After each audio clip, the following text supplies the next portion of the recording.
Genesis ఆది కాండము. దయచేసి అందరూ తీయండి, బైబిల్ గ్రంథం తీయండి. Book of Genesis chapter 7.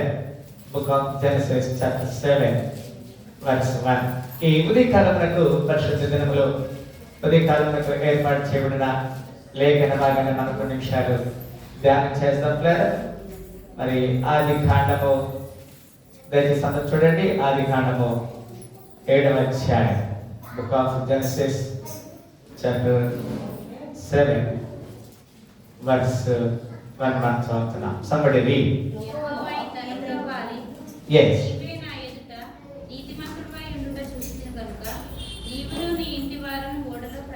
That's a చక్కని లేఖన భాగాన్ని మనం చదువుకున్నాం.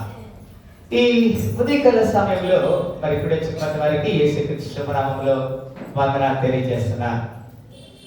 యెహోవా, ఈ తరము వారిలో నీవే నా ఎదుట నీతిమంతుడైనట చూసితిని గనుక నీవును నీ ఇంటి వారిలో ఓడలో ప్రవేశించుడి. ఇక్కడ కొన్ని మాటలు మనకి అర్థం.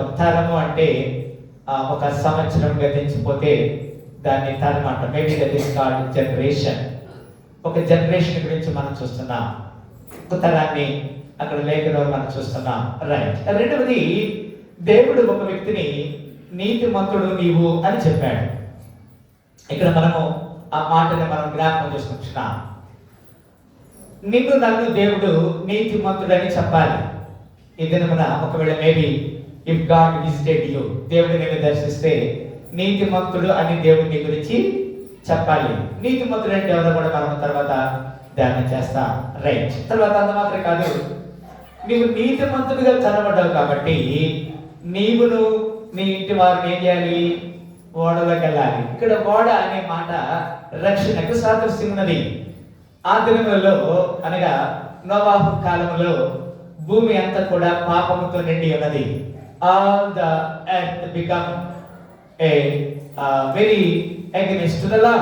దేవునికి వ్యతిరేకంగా పాపములకు మరి దారి అయిన సమయంలో ఒక ఓడని స్థితిసారపు మానతో ఒక ఓడని కట్టుకోమని చెప్పాడు. Please build. దాన్ని మనము నోవా ఆర్క్ అని చెప్తాం. చెప్పండి, నోవా ఆర్క్. చెప్పండి అమ్మా, నోవా ఆర్క్. రైట్. ఆర్క్ అంటే ఇప్పుడు మనం కూడా కవెనెంట్ ఆర్క్, మందసము. నోవా ఆర్క్ అంటే ప్రజలు నివసించడానికి ఏర్పాటు చేసినటువంటి ఒక ఓడ అని ఇక్కడ మనము లేఖనంలో మనం చూస్తున్నాం. ఇక్కడ ఈ ఓడలోకి ప్రవేశించడం అనే మాటని మరి ఇండైరెక్ట్ గా మనం చూస్తే ఇంటిలోకి ప్రవేశించండి అని చెప్తున్నాడు. ఇల్లు అనే మాటను చూసినప్పుడు we see house, the name of the house. ఇంటి గురించి మనం చూస్తాం. ఇక్కడ కూడా మనం చూస్తాం. ఇల్లు అనేది నీ వ్యక్తిగత ఇల్లు కావచ్చు, మేబీ నీ యొక్క మరి సంఘం అనేటువంటి ఇల్లు కావచ్చు. ఈ విషయాల్లో మనం చాలా జాగ్రత్తగా everybody should become attention your self. నీవు దేవుని కొరకు సిద్ధపడుకోవడానికి సిద్ధపడాలి. ఇక్కడ మొట్టమొదటిగా దేవుడు చెప్తున్నాడు, ఈ తరము వారిలో maybe 1 year passed away, that is 2025. 2025 సంవత్సరం గతించిపోయింది. ఇప్పుడు మనం we are entering into the another year. దాన్ని మనము ఒక మాట చెప్తామంటే ఒక 50 సంవత్సరాలు లేదా 70 సంవత్సరాలు 100 సంవత్సరాలని ఒక హాఫ్ సెంచరీ లేదా సెంచరీ అని మనం చెప్పచ్చు. ఇప్పుడు ఒక సంవత్సరం గతించిపోయింది కాబట్టి ఈ జనరేషన్ వారు కొంతమంది గతించిపోయారు. Somebody passed away. వారు they are very much no more in this world. ఈ లోకంలో వారు లేరు. సో ఇక్కడ మనకి దేవుడు ఇప్పుడు నీవు నీ ప్రాణాన్ని నీ జీవితాన్ని రక్షించుకోవాలంటే నువ్వేం చేయాలంటే నువ్వు ఇంటిలోకి రావాలని చెప్తున్నాడు. ఏమిటా ఇల్లు? దేవుని ఓడ అనేటువంటి ఇల్లు.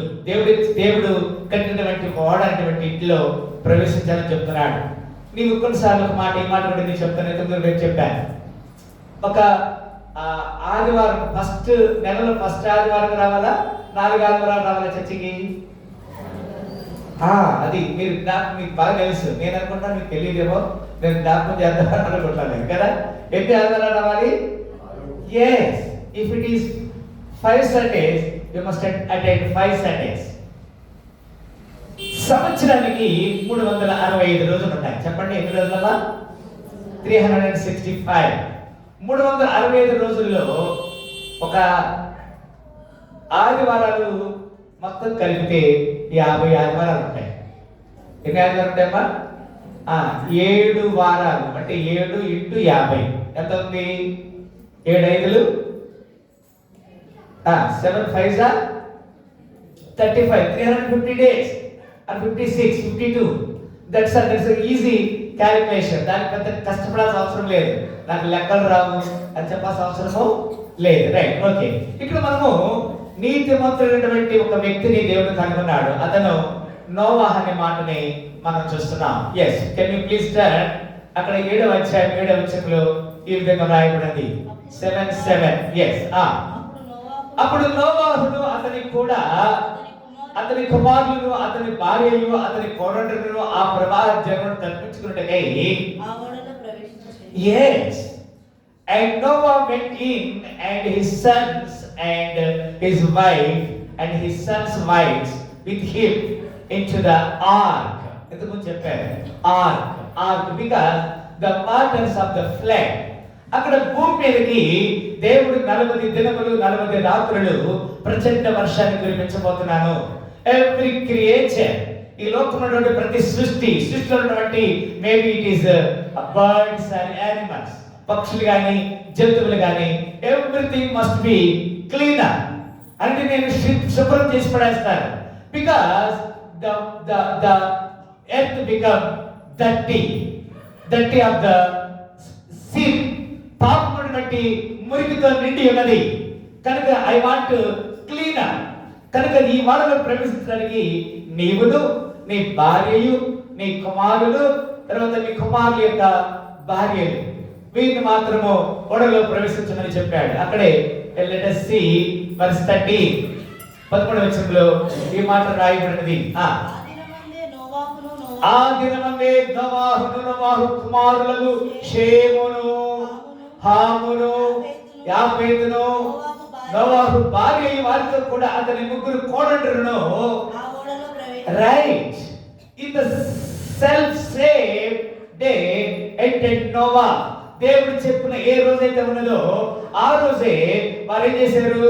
నోవాహు 3 కుమారులు హాము షేము యాఫెత్. వాస్తవానికి 400 సంవత్సరాల క్రితము నుంచి అంటే వాస్తవానికి అమెరికా కనిపెట్టబడినది. నార్త్ అమెరికా, సౌత్ అమెరికా, ఉత్తర అమెరికా, దక్షిణ అమెరికా కనిపెట్టబడింది మాత్రము అది రీసెంట్లీ మేబీ ఒక 500 years బ్యాక్ మాత్రమే అది కనుగొనబడినది. అంతకుముందు నార్త్ అమెరికా, దక్షిణ అమెరికా, ఉత్తర అమెరికా, దక్షిణ అమెరికా ఇవి గ్లోబ్ లో కూడా లేవు. అంతకుముందు 3 ఖండాలు ఉన్నాయి. అంటే ఉత్తర అమెరికా ఒక ఖండము, దక్షిణ అమెరికా ఒక ఖండము, 2 ఖండాలు. అంతకుముందు ప్రాచీనంగా ఉన్నటువంటి ఖండాలు 3 ఖండాలు ఉన్నాయి. ఒకటి ఆఫ్రికా, షేము అనే వ్యక్తి అక్కడ ఉన్నాడు. తర్వాత యాఫెత్ అనే వ్యక్తి ఐరోపా ఖండంలో ఉన్నాడు. హాము అనే వ్యక్తి షేము అనే వ్యక్తి ఆసియా ఖండము, మన ఖండము. తర్వాత హాము అనే వ్యక్తి ఆఫ్రికా ఖండము, చీకటి ఖండము. తర్వాత యాఫెత్ అనే వ్యక్తి యూరప్ ఖండం. మొత్తం ఎన్ని ఖండాలని? ఆఫ్రికా, ఆసియా, తర్వాత ఆఫ్రికా, ఈ 3 ఖండాలు. తర్వాత ఉత్తర అమెరికా, దక్షిణ అమెరికా. మొత్తం ఎన్ని అమ్మా? చూసారా లెక్క చెప్పండి. 5. Right, very good. దీనికి యాడ్ ఆస్ట్రేలియా ఒక కాంటినెంట్, ఆస్ట్రేలియా ఒక ఖండం ఉంది. 5 + 1 ఎంత అయింది? 6 అయింది. రైట్. ఇంకొకటి అంటార్కిటికా అనే ఒక కాంటినెంట్ అనేది అది మొత్తము మంచుతో కప్పబడింది. దాన్ని ఇంకా కనుగొంటున్నారు. They are inventing all the world is inventing to stay in the icebergs. ఈ ఐస్ కొండల్లో ఉన్నటువంటి ఆ కాంటినెంట్ ని మన అంటార్కిటికా కాంటినెంట్ అంటున్నాం. రైట్. ఇప్పుడు మొత్తం మనం చూస్తున్నాము షేము, హాము, యాఫెత్. వీరు షమైట్స్ అంటారు. షమైట్స్ అంటే మనము ఈ యొక్క ఆసియా ఖండము. హాము అంటే ఆఫ్రికా ఖండము. ఆఫ్రికా నిగ్రో పీపుల్ ఉన్నారు కదా, అలాంటి వారు. నెక్స్ట్ యాఫెత్ అనే వ్యక్తి. వీళ్ళు 3 కూడా నోవాహు కుమారులు. యాఫెత్ ఐరోపా కాంటినెంట్. సో ఈ ముగ్గురు కుమారుని దేవుడు ఆ యొక్క నోవాహు జలప్రళయం తర్వాత దే ఆర్ స్కాటర్డ్, వారు వివిధ దేశాలకు వారు కొనిపోబడ్డారు. They are scattered into different continents, వారు వెళ్ళిపోబడ్డారు. ఇక్కడ మనం చూస్తున్నాము నోవాహు, అతని కుమారుడు, అతని భార్య హాము, షేము, యాఫెతు ఆ ముగ్గురు కోడళ్ళు ఆ వడలో ప్రవేశించలేదు. ఒక ప్రశ్న అడుగుతున్నారు. యెహోషువ తను ప్రార్థన చేస్తూ ఒక మాట అన్నాడు, నేను ఒక్కడిని ఈ యొక్క మరి వాగ్దాన దేశానికి వెళ్తానని చెప్పాడా, లేకపోతే నేను నా కుటుంబం అని చెప్పాడా? యెహోషువ చెప్పాడు, నేను yes me and my household, నేను నా ఇంటి వారు. నీ ఒక్కడివే రక్షణ పొందితే, లేదా నువ్వు ఒక్కడివే దేవుని నీతిమంతుడిగా తీర్చబడితే, what is about your family? నీ కుటుంబం గురించి దేవుడు ఒక ప్రశ్న అడుగుతున్నాడు.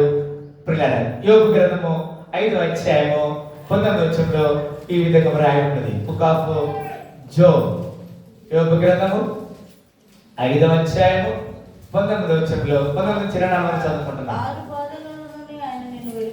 రైట్,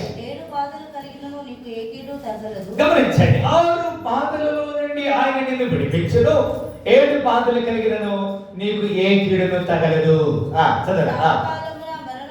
క్షామకాలమున మరణము నుండి, యుద్ధమున ఖడ్గము నుండి ఆయన నిన్ను తప్పించును, నోటి మాటల చేత కలుగు నొప్పి నీకు తగలకుండా ఆయన నిన్ను చాటు చేయును, ప్రళయము వచ్చిన నువ్వు దానికి భయపడవు. ఇప్పుడు జలప్రళయం వస్తుంది.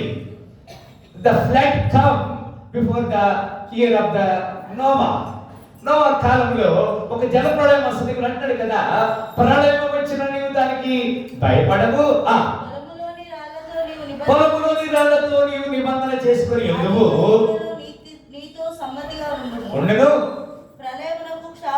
ప్రళయమునకు క్షామమునకు వచ్చినప్పుడు నీవు వాటిని నిర్లక్ష్యం చేయదు, భయపడవు. నీ డేరా క్షేమ నివాసమని నీకు తెలిసి ఉండను, నీ ఇంటి వస్తువులను నీవు లెక్క చూడగా ఏది పోదు. ఆమేన్ చెప్పండి. హల్లెలూయా. ఇక్కడ and thou shalt know that thy tabernacle shall be in peace and thou shalt visit thy habitation. habitation అంటే నివాసం అంటారు, ప్రజలు ఉండేటువంటి స్థలాన్ని habitation అంటారు. and shall not sin, అక్కడ పాపం అనే దానికి అవకాశం లేదు అనే మాటని ఇక్కడ మనం చూస్తున్నాం. కీర్తనలు 91:1 వచ్చిన విధంగా రాయబడింది. సామ్ చాప్టర్ 91 కీర్తనలు 91:1 వచ్చిన నుంచి ఈ విధంగా రాయబడింది. మహోన్నతుని చాట నివసించువాడే, సర్వశక్తుని నీడను విశ్రమించు కరెక్టే విశ్రమించువాడు, రైట్. ఆయనే నాకు ఆశ్రయము, ఆయనే నాకు ఆశ్రయము, నేను నమ్ముకొను నా దేవుడని నేను యెహోవాను గురించి. ఇక్కడ ఒక మాట చూడండి, ఇక్కడ ఆయనే నాకు ఆశ్రయము, నా కోట, నేను నమ్ముకొను నా దేవుడని నేను యెహోవాను గురించి చెప్పుచున్నాను. హల్లెలూయా. నీ కోట కొండ ఎవరు కదా? కొన్నిసార్లు మనం అంటాం, మన యొక్క మరి పిల్లలు పుట్టగానే నా కొండ, నా బుద్ధుల కొండ కదా. ఇప్పుడు కోట కొండ ఎవరు? ఇప్పుడు ఎవరు ఉండాలి? మరి కోట కొండ ఉండాలి దేవుడు. ఆయనే నాకు ఆశ్రయము, నా కోట, నేను నమ్ముకున్న నా దేవుడని నేను యెహోవాను గురించి చెప్పుచున్నాను. అయ్యమ్మ అక్కడ వేటకారిలో నుండి ఆయన నిన్ను విడిపించును, రక్షించును, ఆయన తన రెక్కలతో నిన్ను కప్పును, ఆయన రెక్కల క్రింద నీకు ఆశ్రయము కలుగును. రైట్. సత్యము కేడమును డాలునై ఉన్నది. రైట్. రాత్రి వేళ కలుగు భయపడగలను, పగటి వేళ కలుగు బాధపడగలను, చీకటిలో సంచరించి తెగలగలను, మధ్యాహ్నం మందు పాడు చే రోగులను నీవు భయపడకుందువు. ప్రక్కన 1000 మంది పడినను, నీ కుడి ప్రక్కన 10,000 మంది కూలినను అపాయము నీ యొద్దకు రాదు. కన్నులారా చూచుచుండగా భక్తిహీనులకు ప్రతిఫలము కలుగును. యెహోవా నీవే నా ఆశ్రయము అని నీవు మహోన్నతుడైన దేవునికి నీకు నివాస స్థలముగా చేసుకొని ఉన్నావు. ఆమేన్ చెప్పండి. హల్లెలూయా. కొన్నిసార్లు మనము ఏం చేస్తామంటే భక్తిహీనం కదా. దుష్టుల క్షేమము నీ కంట పడగా మచ్చర పడకే ఓ మనసా, దుష్టుల క్షేమము నీ కంట పడగా మచ్చర పడకే ఓ మనసా.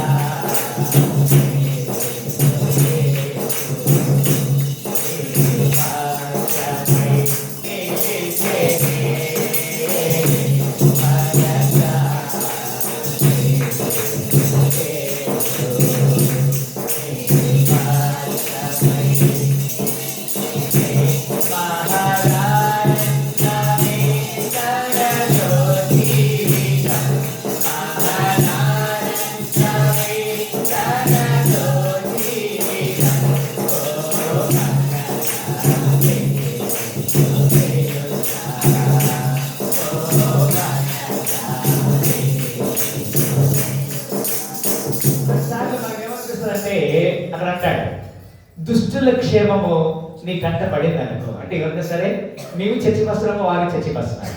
నువ్వు ఉద్యోగం చేస్తున్నావు, వారు ఉద్యోగం చేస్తున్నారు. నువ్వు ఇంగ్లీష్ బాగా మాట్లాడతావు, వాళ్ళు ఇంగ్లీష్ బాగా మాట్లాడతారు. కానీ నీకంటే వీటితో వారు కొంచెం బాగున్నారు అనుకో, నీకేమనిపిస్తుంది? మనసులో మచ్చన పడతా ఉంటుంది. అరే ఎందుకు వాళ్ళు అట్ట అవుతున్నారు, నేను ఎట్లా అయిపోతున్నాను? It is because your attitude, మన యొక్క ప్రవర్తన బట్టి కదా. We just can change our attitude. అందుకే ఇక్కడ 10వ వచనం అంటాడు, నీకు అపాయం ఏమీ రాదు. ఏమీ తెలీదు. Yes, no no no plague or any, దాని ఏమంటాం వైరస్. తెగులు అంటే ఏమంటాం మనం? వైరస్ ఆర్ ప్లేగ్ అంటాం.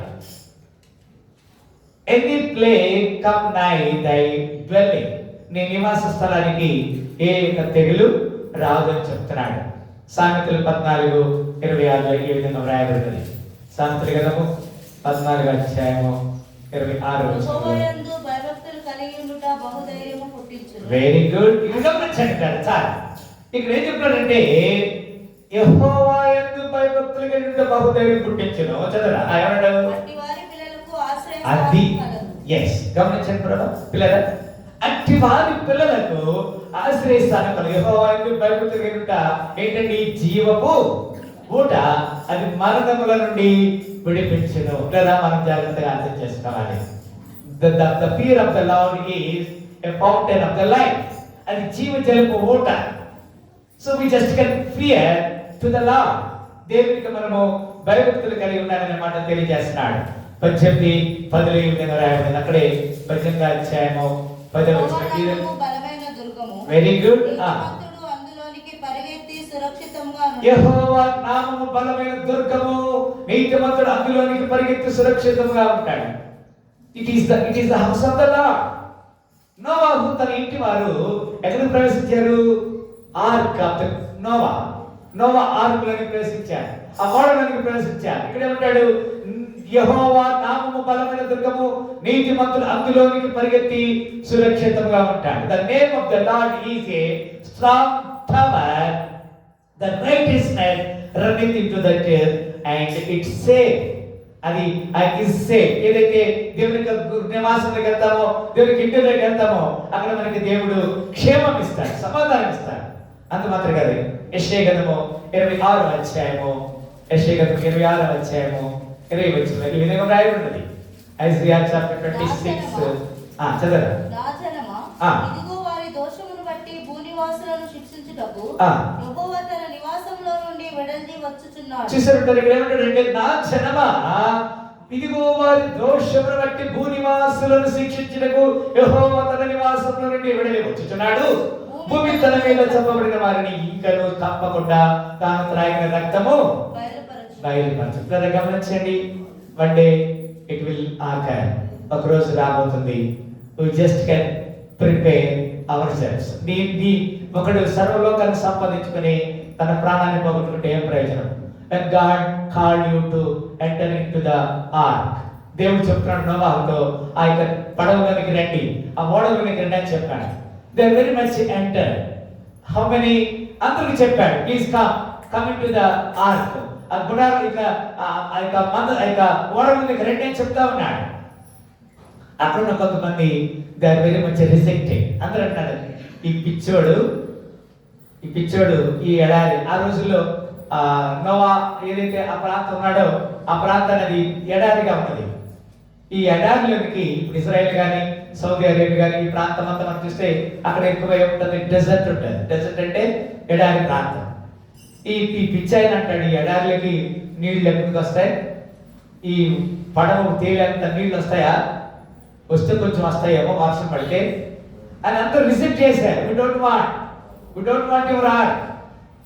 ఆ యొక్క నోవా ఆర్క్ కట్టాడు, ఆ యొక్క నోవా ఓడను కట్టాడు. ఓడను కడితే ఎవ్రీబడి ఇస్ రిజెక్టెడ్.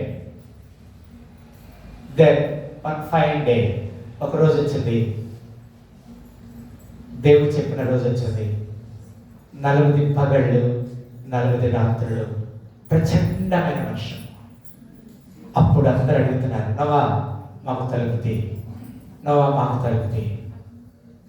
తలుపు వేయబడింది. ఇప్పుడు మనకేమనిపిస్తుంది అంటే, సంఘానికి వస్తున్న మీతో నేను చెప్తున్నాను, మొదటి వారం వెళ్ళే కదా, బల్ల పాల్గొన్నా కదా, పర్వాలేదులే, ఒకరోజు రావచ్చు కదా. అప్పుడు పాస్టర్ గారు దొరకడు. ఇప్పుడు నేను ఒక్కొక్కరికి 2-3 కీస్ ఎక్స్ట్రా కీస్ చేసి మీ దగ్గర పెట్టాను. ఒక నేను అవైలబిలిటీ లేకపోయినా మీరు వచ్చి చూస్తారు. మా ఇంటి దగ్గర తాళం, ఇంకా అక్కడ 2-3 తాళాలు పెట్టాను. మీరు అర్థం చేసుకోండి. When the time comes, nobody cannot open the door.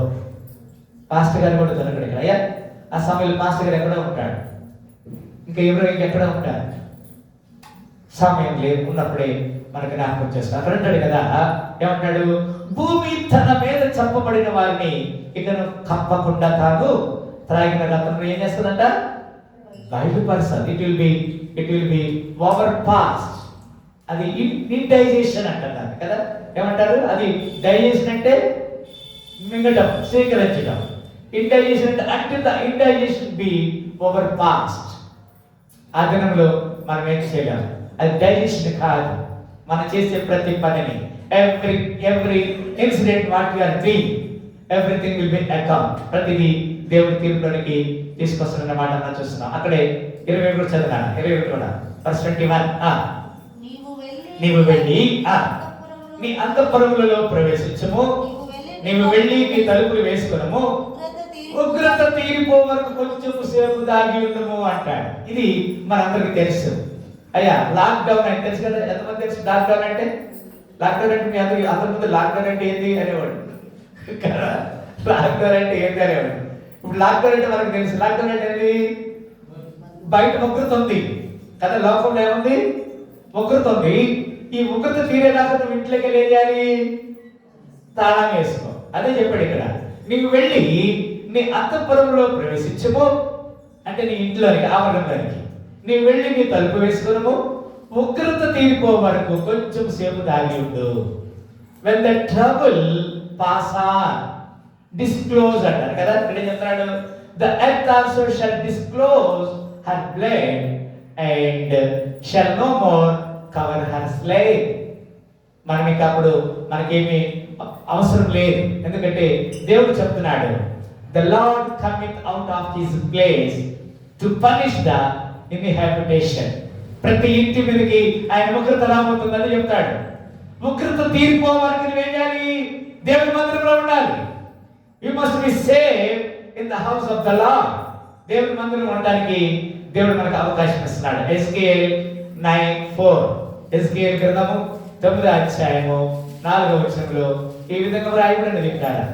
SQL 9:4 ఏమంటాడు కదా, యెహోవా యెరూషలేమును ఆ పట్టణంలో ప్రవేశించి చుట్టూ తిరిగి దానిలో జరిగిన హేయ కృత్యములను గురించి మూలుగు నిడుచు ప్రలాపించిన వారి లలాటలను గుర్తు చేయమని వారికి ఆజ్ఞాపించి నేను విరుచుండగా వారికి ఇలాగ సెలవిచ్చాను, మీరు పట్టణంలో వారి వెంట పోయిన పరిశుద్ధ స్థలము దగ్గర మొదలు పెట్టి కటాక్షమైనను కనికరమైనను లేకుండా అందరి హతం చేయాలి. Everybody must be destroyed from the holy place. పరిశుద్ధ స్థలం మొదలుకొని from the Jerusalem పట్టణం మొదలుకొని everybody must be destroyed. Destroy జరిగింది when the time of Nebuchadnezzar, King Nebuchadnezzar వచ్చి everything will be destroyed. ఎవరు ధర్మశాస్త్రాన్ని పాటించట్లేదు, ఎవరు దేవుని సన్నిధికి రావట్లేదు. దేవుడు చెప్పాడు ఇర్మియా ప్రవక్త ద్వారా, ఇదిగో తూర్పు నుంచి ఒక రాజు వస్తున్నాడు, ఈ యెరూషలేము కాల్చివేయబడతాదని చెప్పాడు, యెరూషలేము గోడలు కూల్చివేయబడతాయని చెప్పాడు. But nobody cannot care. ఇర్మియా మాటలు ఎవరు లెక్క చేయలేదు. ఇక్కడ ఇదే చెప్తున్నాడు, హిజ్కియేల్ ప్రవక్తుడు అదే చెప్తున్నాడు. ఏమన్నాడు ఇక్కడ, నేను వినుచుండగా వారికి ఇలాగ సెలవిచ్చాను, మీరు పట్టణంలో వారి వెంట పోయిన పరిశుద్ధ స్థలం మొదలుకొని, అంటే యెరూషలేము అంటే దేవుని మందిరం అనుకో, కటాక్షమైన కనికరం లేకుండా అందరినీ హతం చేయండి. Everybody must be destroyed. Smite కదా. మనం దేవుని సన్నిధిలో ఈ విషయాన్ని జ్ఞాపకం చేసుకుంటున్నాం. ఇంకొక లాస్ట్ అండ్ ఫైనల్ ఇంకొక మాట చూడండి, బుక్ ఆఫ్ జెఫన్యా 2:3. ఇంతకుముందు నేను చూపించాను మీకు, నేను మనకు వాగ్దానం చూపించాను. బుక్ ఆఫ్ జెఫన్యా 2:3. నేను మీకు ఈ సంవత్సరం మన వాగ్దానం ఇదే, క్యాలెండర్ మీద ఉంది. మీ క్యాలెండర్ మీద అది special promise of the year అని రాసినప్పుడు అక్కడ ఉంది ఈ మాట రాశాం. దేశంలో సాత్వికులైన ఆయన న్యాయ విధులను అనుసరించు సమస్త దీనులారా యెహోవాను వెతుకుడి, మీరు వెతికి వినియోగల వారి నీతిని అనుసరించిన ఒకవేళ ఆయన ముగ్గురు మీరు దాచబడేదారు. Seek you the Lord all you meek and earth which have wrought his judgment. Seek righteousness, seek meekness. It may be you shall be hide in the day of the Lord's anger. దేవుని యొక్క దుఃఖం వచ్చినప్పుడు, దేవుని యొక్క ఆ యొక్క ఉగ్రతదనం వచ్చినప్పుడు you may be hide, నువ్వు దాచబడతా. కనుక మనం జాగ్రత్త చేసుకోవాలి. మనం సాత్వికంగా ఉందాం. మనందరం కూడా దేవునికి సంవత్సరం దేవుడు సంఘాన్ని ప్రేమించి ఇచ్చిన వాగ్దానం ఇది. నేను సంఘం కొరకు ప్రార్థన చేస్తున్నాను. ప్రభా ఏంటి మన సంఘానికి ఇచ్చిన వాగ్దానం అంటే ఈ వాగ్దానం ఇచ్చాడు. మీరు please note down that promise. ఇది నీకు ఇక్కడే కాదు, సంఘానికి ప్రామిస్. మనందరం కూడా తల ఉంచుదాం, ప్రార్థన చేస్తాం. ఎస్ లార్డ్, హల్లెలూయా హల్లెలూయా హల్లెలూయా, స్తోత్రం స్తోత్రం, హల్లెలూయా. నీకు సాతాను శోధన కలుగుతుందా, ఇబ్బంది కలుగుతుందా, లేకపోతే ఏదైనా సరే నేను శోధిస్తుందా? పాస్టర్ గారు నా ఇంట్లో నాకు ఈ శోధన కలుగుతుంది, లేదా నాకు ప్రాణాలలో బాధ కలుగుతుంది అని అనుకుంటున్నావా? ఏం పర్వాలేదు. You please meditate the word. ముగ్గురు తీరిపోయేంత వరకు దేవుని వాక్యాన్ని ధ్యానం చేయి. దేవుని ఈరోజు వాక్యం చదవాలని ఒక తీర్మానం చేసుకో. ఈరోజు నేను దేవుని సన్నిధి అవ్వాలని, దేవుని సన్నిధి కలవాలని, దేవుని యొక్క సహాసం పాల్గొనాలని తీర్మానం చేసుకో. Yes Lord, hallelujah. Thank you Father, thank you Master, hallelujah. Thank you Father, hallelujah. అందరూ కూడా ప్రార్థన చేస్తారు. Yes Lord, hallelujah. ఏమైనా చేయగలవు, కథ మొత్తం మార్చగలవు, నీ నామముకే మహిమంతా తెచ్చుకొందు యేసయ్యా. ఏమైనా చేయగలవు, కథ మొత్తం మార్చగలవు, నీ నామముకే మహిమంతా. యేసయ్యా యేసయ్యా, నీకే నీకే నీకే సాధ్యము. ఈ ఉదయకాల సమయంలో నీ కథ మొత్తం మార్చాలి.